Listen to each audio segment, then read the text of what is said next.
Salut, dragile mele! Mulțumesc frumos că sunteți din nou cu mine. Astăzi voi găti cu voi o cremă din champignons și percuți. E foarte gustoasă și toată lumea care a mâncat-o de la mine această cremă, toți au vrut să le repet, Așa că spor la treabă. La început am nevoie de 200 de grame de 200 de grame de șampinioni spălați, curățiți. Îi pun la mix. Mai departe, termomițul o să mi fărâme, ciupercuțul o să mi le fărâme. 5 secunde la viteza 4.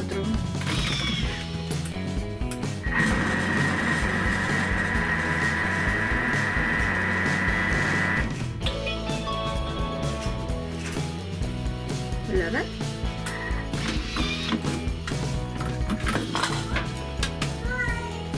ciupercuțele mele sunt făcute în bucățele. Miroase foarte bine.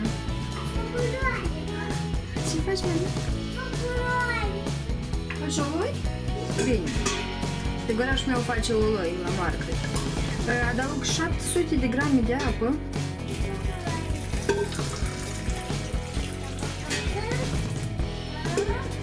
450, încă puțin, și 700 de grame de apă.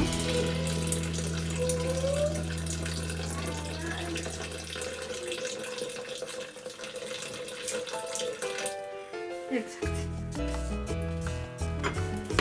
Mai adaug 200 de grame de lapte, purtând direct din pachet, să nu mai murdăresc altceva. 200 de grame de lăptică. Așa. Iar și un cubuleț de vegete. Nu știu, nu găsit. Un cubuleț de vegete. Așa. 50 de grame de făină.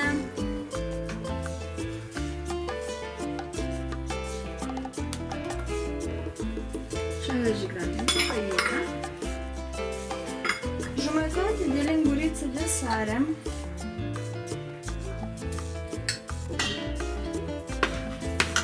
un capacul,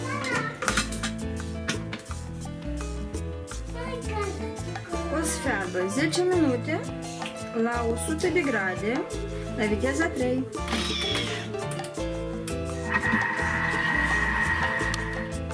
Supa mea să fiard.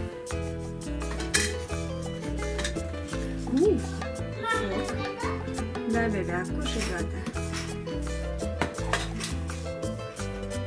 Mai adaug 50 de grame de smântână.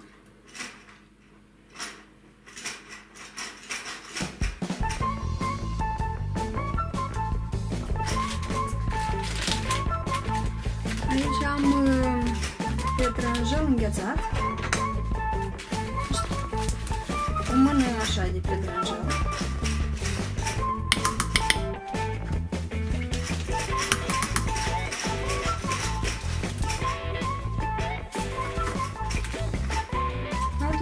De grame de iarăși același brânzică topită, aceea brânzică topită, 40 de grame.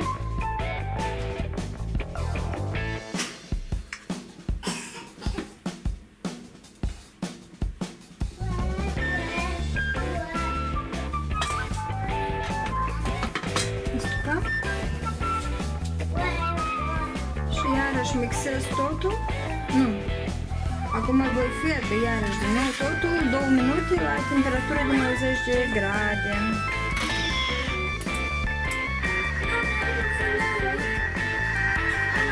Stăm de fier 2 minute. Mai departe, mixez totul 30 de secunde la viteza 7.